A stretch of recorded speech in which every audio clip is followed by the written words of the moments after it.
You probably don't even know what I'm saying, don't ask to, but I'm just going to say, don't ask. Well, what happened, RJ? Wait, did I just tell you not to ask? Okay, don't ask, but I'm going to tell you anyhow. So, hello, good people, hello.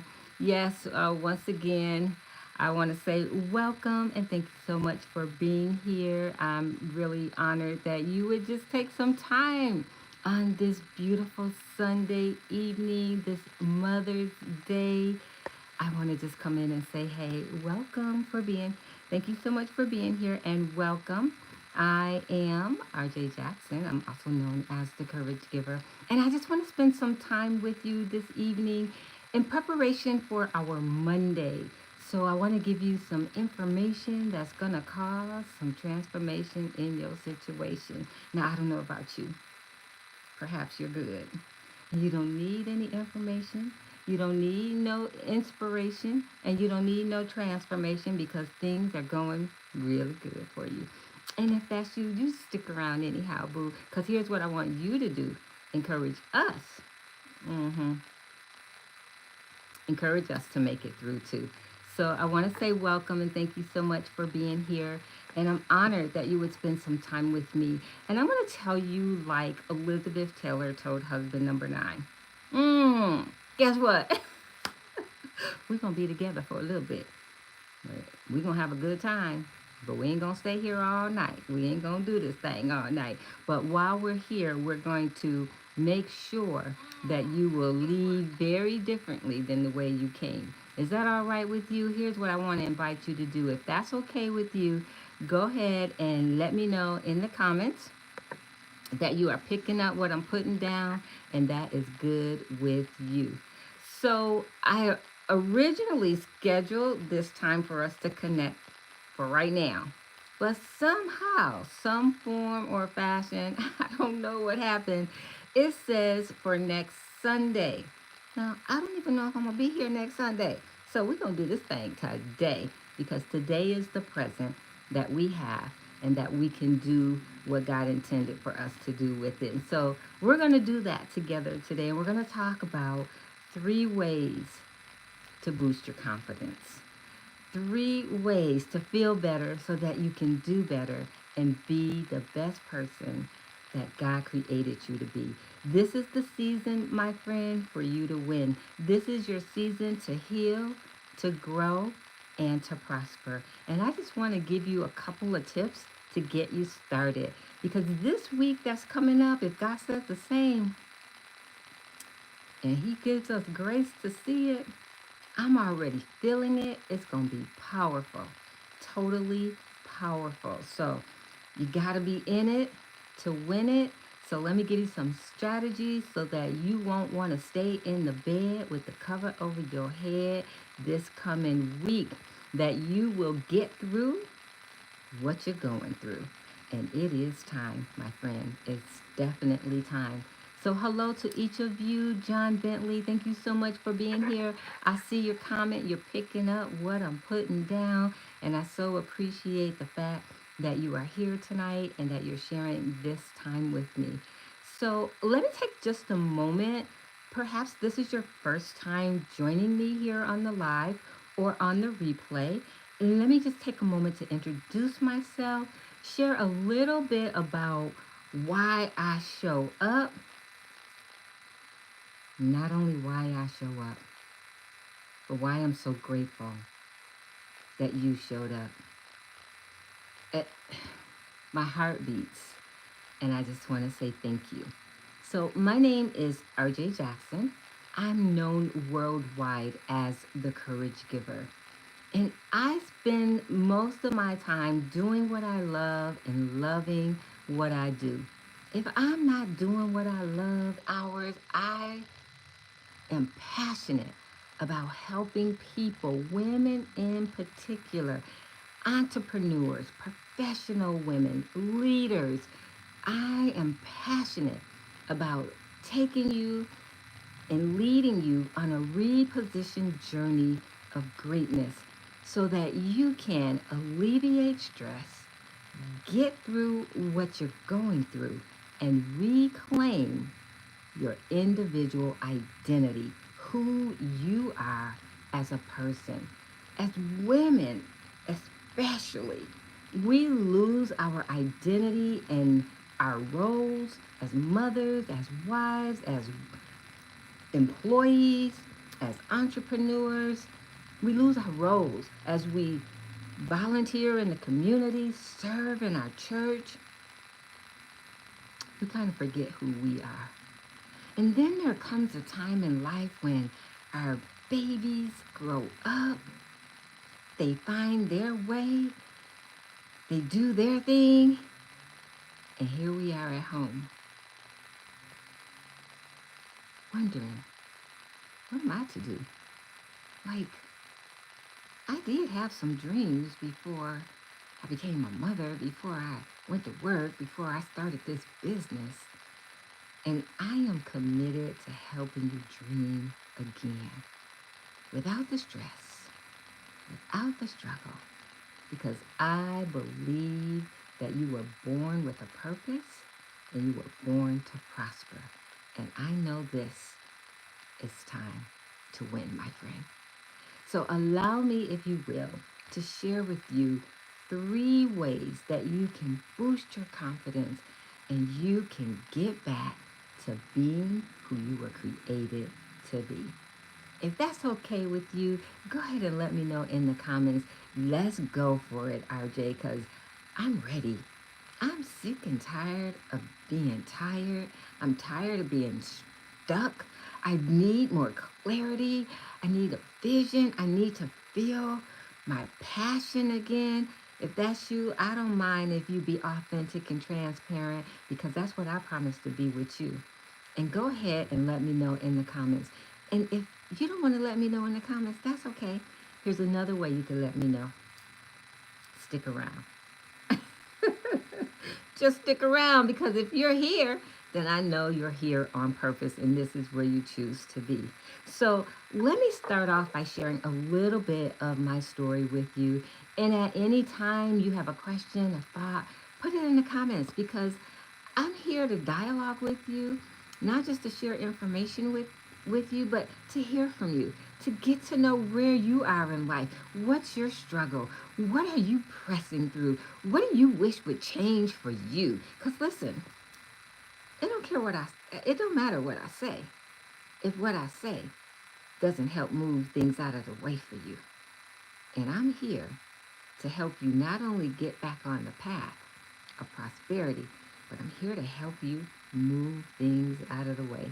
As I said earlier, I'm here to give you inspiration and information that causes transformation in your situation. So just stick around. I got you. I got you. And know this. I get you. I get you. I feel you. I understand you. Let me tell you why. So, growing up, as we talk about confidence, I was the little girl who was afraid and timid of everything. I was afraid to help my mom cook the chicken because I didn't want to touch it. I was like, oh, that's so scary, nasty. No, right? I was a little girl who, if my daddy wasn't there, as a daddy's girl, I didn't want to be there. Like, I just knew my dad was my protection. And if he wasn't with me, I just didn't feel protected. I didn't feel safe. So I didn't hardly go anywhere unless my daddy was going. Well, except that one time when my mom signed me up for summer camp. And I asked her before it started, I was like, well, is my daddy going? And she said, no, but you are. And today, I honor my mom. I'm telling you, I am who I am because of who that amazing woman was and the things she made me do without my daddy. Okay? But I want you to know I went in fighting. Just because she said I was going and he wasn't, don't mean I didn't put up a fight. Because trust me when I tell you, I certainly did. So I was that little girl coming up. And then as we fast forward and we get to middle school, we called it was actually grammar school all the way up into eighth grade. But all the way up to eighth grade, I was not only just that timid girl, I was one who was teased, made fun of because I had really thick glasses and really short hair. And even though on one hand I was involved, on the other hand, I was really withdrawn as well. And so I didn't do a lot because I didn't have the confidence I needed to do the things I really desired to do. You might be feeling me right about now, right? Like, that's me right now, RJ, and I'm not in elementary school. Don't worry, I got you. Because as I grew older, it wasn't until actually I was in high school and I was failing my classes. I wasn't doing too well. I wasn't failing the grade, but the classes, yeah, I was struggling. And my ninth grade teacher, she saw something in me that I never could see in myself. Even though my mom would always tell me, you're smart, you're brilliant, you're pretty, you're this. Honestly, it doesn't matter what other people tell us. It's what we tell ourselves that really counts. And I wasn't saying those things to myself. Actually, I was saying just the opposite. Like, oh, you're so ugly, your glasses are so thick, your hair is so short. I was saying that, singing those songs to myself.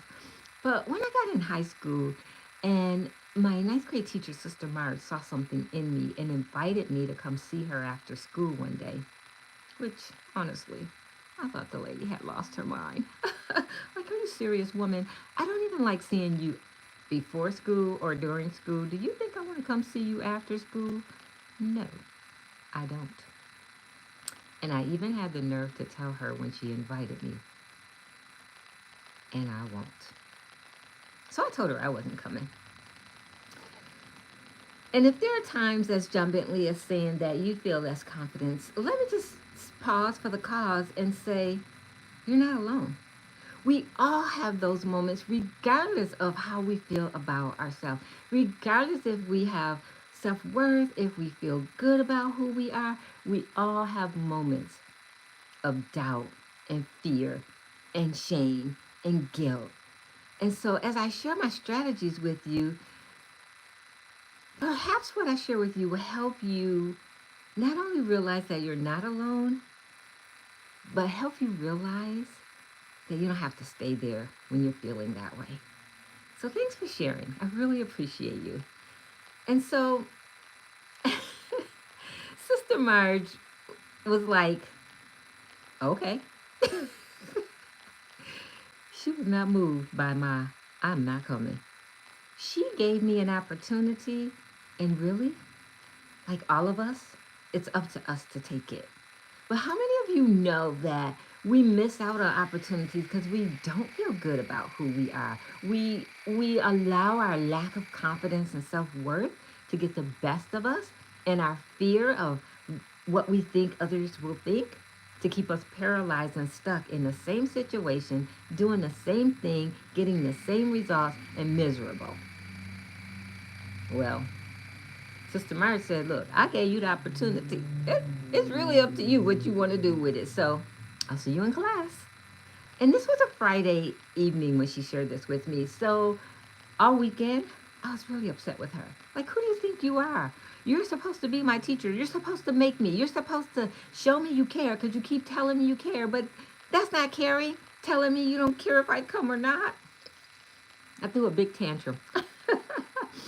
And on Monday after school, I went to see her. And I was so furious with her. The first thing I said was, why did you do that? Like, why didn't you make me come? And here's what she shared with me. And I just want to invite you to write it down because it stuck with me all these years and it's helped me make the best decisions in life. And she said, a man or a woman, a boy or a girl convinced against his or her will is of the same opinion still. A man or a woman, a boy or a girl, convinced against his or her will, is of the same opinion still. And she actually broke it down for me. And I wanted to stop and pause for the cause and say thank you so much for joining. If you're just coming in, I am just elated that you're here. You're welcome to say hello and let us know you're here and join the conversation at any time if you have a question or a thought, okay? So, here's what she said that meant. She can't make me do anything. Nothing. She said, I'm going to be given a choice. Everyone's going to be given a choice. And if we make people do something they don't want to do, they're going to be furious about it. They're going to be upset. They're not going to do their best. They're going to have an attitude. So why bother? Let people be who they are and accept them. When they're ready to grow, they'll let you know. It's like it's like the little story that I heard one time about the little girl in church, and she was standing up and she was clapping and worshiping with the music, but when the music went off, her grandma said, "Sit down, honey. It's over. Sit down. We got to hear the preacher now." And she's like, "No, I don't want to sit down." And her grandma's like, "Sit down. It's time for the preacher. We're not having worship. Sit down." And she said, "No, I don't want to sit down." And the grandmother, getting furious and getting into this tug of war with her, took her little skirt and yanked it and said, "I say it, sit down." And she yanked that little girl so hard she had no choice but to sit down. But remember what Sister March said. A man or a woman, a boy or a girl, convinced against his or her will, is of the same opinion still. And that little girl looked at her grandma and she said, "I may be sitting down on the outside, but on the inside, I'm still standing up." A man or a woman, a boy or a girl convinced against his or her will, they have the same opinion still. We can't make anybody. And Sister Marge realized she couldn't make me. So she said, "Bye. I'll see you in class on Monday." She didn't try to make me come and see her after school, but I showed up anyhow because I couldn't understand why on one hand she would say she cared, but on the other hand she would not make me come. But I figured that out when she shared that lesson with me, and it stuck with me ever since. Do you know it wasn't until Sister Marge took time to teach me that lesson and show me she really cared by helping me see who I was from the inside out, that my confidence remained shot. I didn't know who I was. I was so busy focused on the outside and what other people thought of me. I didn't realize all the gifts and talents and the purpose that I had from the inside out. And maybe you can relate. Maybe you're picking up what I'm putting down. Maybe like John says, this is pure gold for you. Well, keep listening because I want to tell you my transformation and how it happened for me so that you could realize you don't have to stay stuck. So keep listening. I want to share this with you because I'm passionate about seeing you win. And I really believe this is your winning season. And so Sister Mark really worked with me. She helped me understand who I was. And with that, as I was failing her math class, I began to do better. My grades began to progress. I began to feel good about who I was. And then I felt a shift inside of me. And I realized, like, wait, I'm not my math problems that I can't solve. I have a purpose. My life has meaning. I really came to this conclusion because so many opportunities started coming to me. I started teaching the children in the elementary school behind our high school. I started tutoring them in various subjects, and I started getting involved in the programs at in high school. And the more and more I got involved, the more I felt better about who I was. The stronger I became in my confidence. And by the time I went to college, yes, I went to college, but check this out. I had told my mom for years, forget it. You're not going to make me go. I'm not going. As soon as I finish with high school, I'm done. I hate school and I'm not going to college. So don't keep trying to talk me into it. But one day I went to Sister Marge as she was helping me. I said, "Hey, Sister Marge, about this college thing, can you tell me about it?" And I ended up going to college in Virginia, from New York to Virginia. And when I got to college, there was like the McFadden group said, "Ain't no stopping me now. I know who I am." I went to college like a big girl, all by myself, maneuvered through the campus, got involved, took junior classes in my freshman year. I just knew I was somebody. And it didn't stop there. It just kept growing, and should I say, I just kept growing and growing and growing. Well, my confidence grew, my opportunities grew. I went on to become a renowned speaker, traveling the world on stage with renowned people such as Les Brown and other people that you may have heard of in the speaking industry in the earlier days. And I became an author, a trainer for the state, and life was good. I knew who I was. I was confident. I walked with my head held high. I helped other people realize who they were, like Sister Marge helped me. I reminded women of their greatness. Yeah, I knew who I was until Mark came along. You see, until Mark came along, things were looking pretty good. But when Mark came along, and he wasn't looking where he was going, and his front bumper met my steering wheel, crushing my BMW like a pancake, leaving my passengers and I in trauma hospital. Yeah, things changed. Not only did my BMW get crushed like a pancake, my confidence crumbled like crackers. I no longer knew who I was. I had this aching feeling that I didn't matter. And I know that God has spared my life, but sometimes I questioned why. I couldn't walk. I wasn't able to talk. I couldn't process information. I lived with a brain injury. Life, as I knew it and as I knew who I was no longer the same. I was crushed.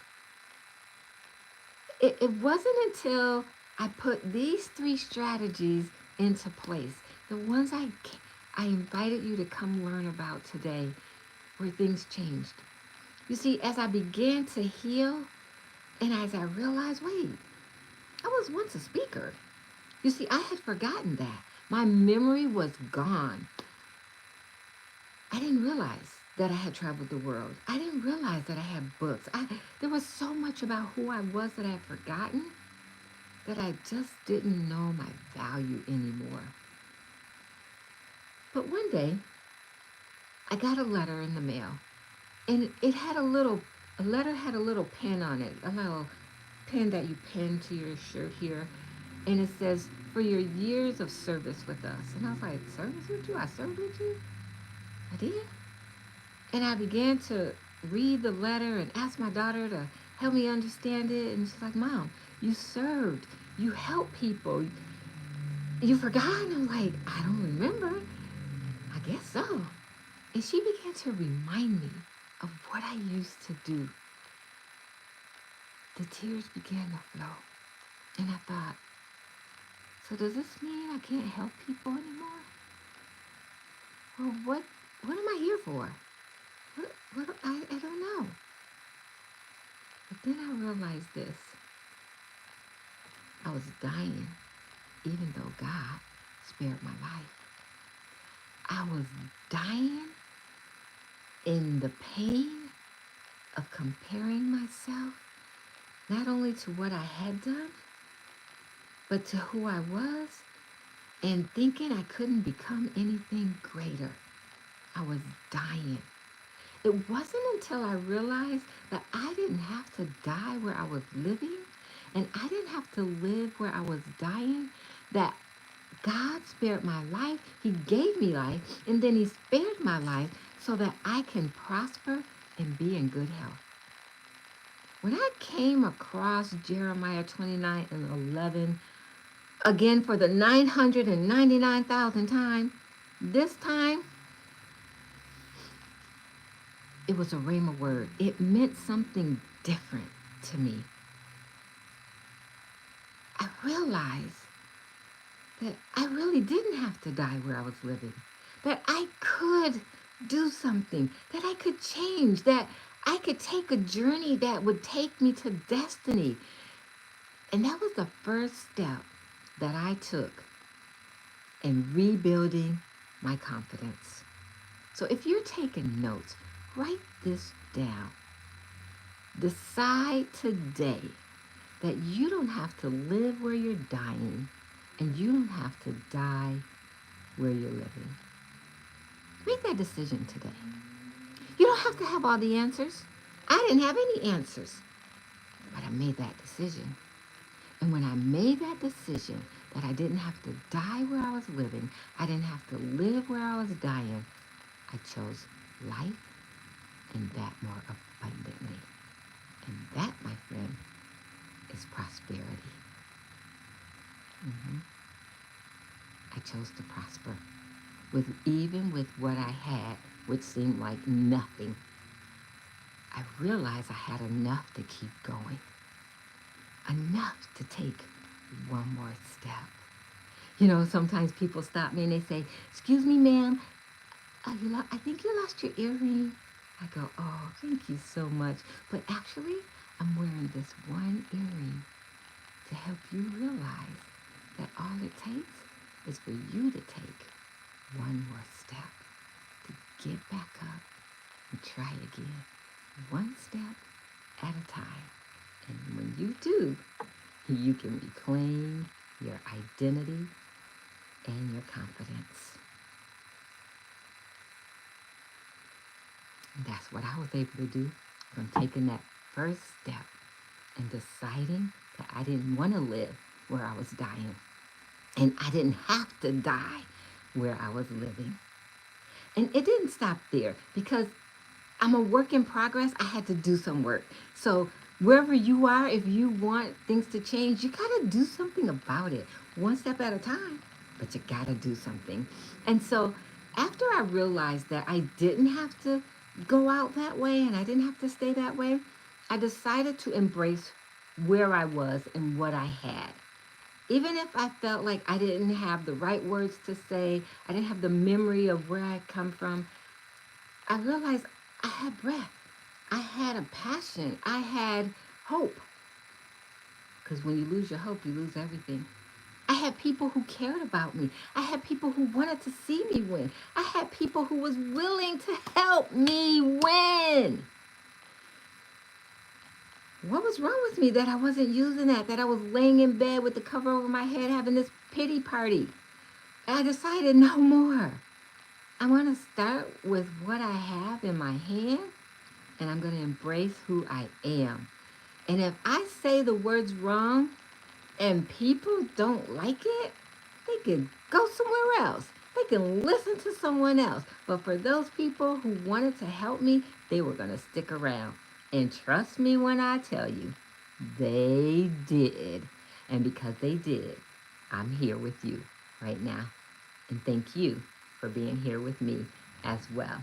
So step number 2, the strategy to help you re-identify and claim your worth and build your confidence is to understand that it's time to embrace what you have in your hand, who you are in the moment. Don't worry about your past. It's over. Don't worry about the future. It has yet to come, but this today is a present, my friend. Unwrap it and enjoy it with who you are and what you have in your hand. And I hear somebody right now talking, "Well, I ain't got nothing in my hands, RJ." Yes, you do. Look closer. Have another look. It's like Prego soup, my friend. It's in there. It's in there. And the third step that I took that I want to invite you and encourage you to take to build your confidence as well is not only say you want to live and have your hope and realize you don't have to live where you're dying and die where you're living. Not only to number two, embrace where you are and who you are. Listen, wait, let me just pause for the cause and say this. As you embrace who you are, stop asking people for permission. Stop asking people what they think. Stop asking people if they feel it's okay for you to do. Just do you, boo. Oh my gosh. Do you. Do what's in your heart. Do what you feel is right for you to do. And if it's not right, readjust. But don't go by what other people think. Go by what you think and who you are. And let me help you. Right where you are, you are good enough. And if God put it in your heart, He promised that He would give you the desires of your heart. So stop asking other people. They don't have the desires of your heart. They're going to say, oh, nah, girl, don't do that.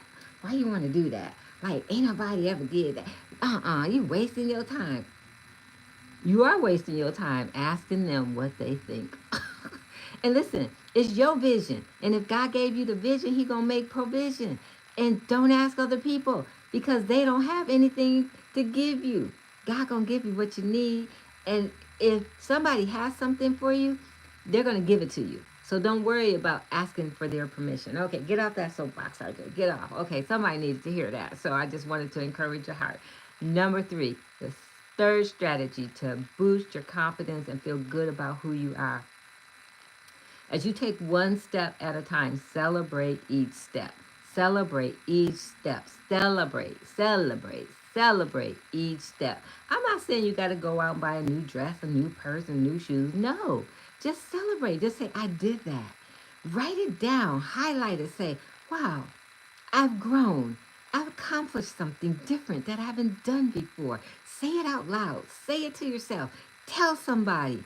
Because as you celebrate who you are and what you've accomplished, you become better at what you're doing and you feel better about what you're doing and who you are. Remember my story from Sister Marge? The more I celebrated who I was because she helped me, the more I went out and helped other people. Yeah, you want to get out that bed with the cover out over your head? Listen, today is the day. You are the person. You make the choice. Because a man or a woman, a boy or a girl convinced against his or her will is of the same opinion still. You make the choice. And God promised to make the change. Because He promised that His promise for you is to prosper, to be in good health, to grow, to heal, grow, and belong. And that's what you deserve, my friend. And this is your winning season. So, check this out. Check this out. Check this out. You don't even have to do it alone. This is a journey. Life is a journey. So, here I am now because I implemented those three steps and I positioned myself with people who knew more than I did, with people who could lift me up, with people who believed in me, with people who had the resources that I needed. Because I was able to do that, I'm now able to go back to doing what I love, loving what I do, and that is helping you take this reposition journey to alleviate stress, get through and overcome your struggles, and reclaim your individual identity so that you can heal, grow, and belong. And you don't have to do it by yourself. Now, you tell me that's not good news. That's some good stuff right there. Okay? You don't. You don't have to do it by yourself. You don't have to hide in the closet anymore in secret talking about, I'm not as good as I think I am. And if people only knew, none of their business. They don't need to know, right? Just show up. And what they need to know, they will see when you show up, okay? So stop all this imposter syndrome stuff. I know what it's like. I just finished telling you.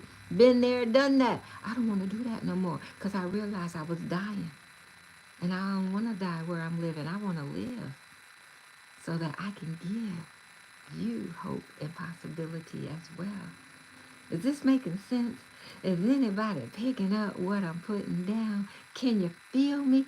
Can you relate to what I'm sharing with you? Let me know in the comments what you're thinking, what you're feeling, and what questions you might have.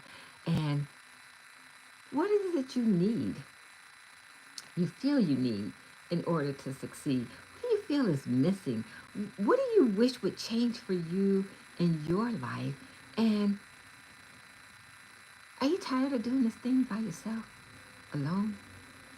Because you don't have to. It's really about building trust and building relationships, to invite people into your space, to realize we all have something that we're dealing with, but we can deal with it much better when we deal with it together. And I'm here to journey with you. And it's time to go on this reposition journey, my friend. Where in the end, we prosper and heal. And if you're ready, I want to invite you. First and foremost, if you haven't already done so, simply start by staying connected. Subscribe to the channel. Let me encourage your heart.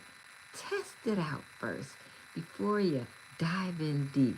See if what I'm talking about is what I'm living about.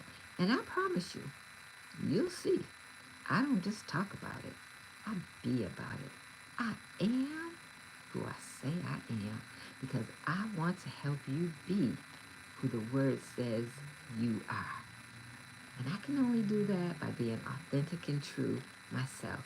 So if you haven't done so, hit that button, subscribe, get notified when I post or come on live so that you can be inspired, so that you can receive the information that causes transformation in your situation. Don't do it for me. Do it for you. Do it for your real-time life right now, so that you don't have to always live thinking about what has happened or always live wishing something else would happen, but that you would live in this very moment content and with constant joy of who you are and who you were created to be. God didn't make mistakes, and he certainly didn't make a mistake with you. In case no one's told you today, let me, R.J. Jackson, be the first one to say that you are somebody special. You're fearfully and wonderfully made. There's greatness inside of you, and the world is waiting to experience your greatness. Come on, my friend. It's time to win. You were born to prosper and be in good health. And when I talk about prosper, the way the Bible talks about prospering, God is talking about in every area of your life, mind, body, and soul. He wants you whole, my friend. It's time to heal, grow, and belong. Come on, get in. This is your winning season. Yes, yes, yes, sir. Add value to yourself so you can add value to others. You cannot give what you do not have. You cannot pour from an empty cup. Listen, you gotta have something in it. And it doesn't matter if you just have a full cup. Gotta drink from it. So you can have the energy to share with other people. I love it. All right, my friend, again, I want to invite you before we go to let me know if you have any comments. What was the takeaway for you today? If you want to put that in the comments, I'd love to know. Share your takeaway of something that resonated with you that I said, that when we hang up from one another, it's going to go with you, and you're going to say, how can I implement this to do better and be better and prosper the way that God would want me to prosper? I'd love to know in the comments before you go. And I want to say again how much I appreciate you being here, sharing this time with me, being a part of the journey with me, allowing me to encourage your heart, speak into your life, and remind you that you are somebody special. You are fearfully and wonderfully made. Come on now. Let's go do the thing. And as long as you keep putting one foot in front of the other, you will build your confidence. And yes, you got to take a risk, a healthy risk, and do something you've never done to get something you've always desired. And don't do it alone. As I shared, if nothing else, subscribe to the channel and stay connected and let me continue to encourage your heart. Mr. John Bentley, thank you so much for hanging out with me, for your comments, for your time, and for everyone else, whether you put something in the chat or not. I see you coming in, coming through. I so appreciate you. And if you're watching this on the replay, thank you as well for being here today. Now, to all my sister friends who are watching and you made it this far, I want to send you one of my Take Another Step earrings. I have one for you. And if you'd like one, I just need you to message me, put a comment in this section and say, I love an earring, RJ, and we'll connect and I'll make sure that you get one, because it would be my pleasure to remind you to get up and take one more step, because you got this, and I'm rooting for you. All right, my friend, we've come to the end. I'm not tired. I told you, I was a professional speaker. But my time is expired, and I'm going to let you go. Because I did tell you, like Elizabeth Taylor told husband number 9, we wasn't going to be here for a long time. But before I let you go, just one more time, let me let you know you're somebody special. You're going to get through what you're going through. Just take one more step. And this is your season to win. You have everything inside of you to win, everything you need in order to succeed. Don't do this thing called life alone. Make sure you subscribe and stay connected. I'll see you again soon on the other side of fear, because that's where confidence is being built and life is happening. Thanks for hanging out with me, my friend. Bye for now.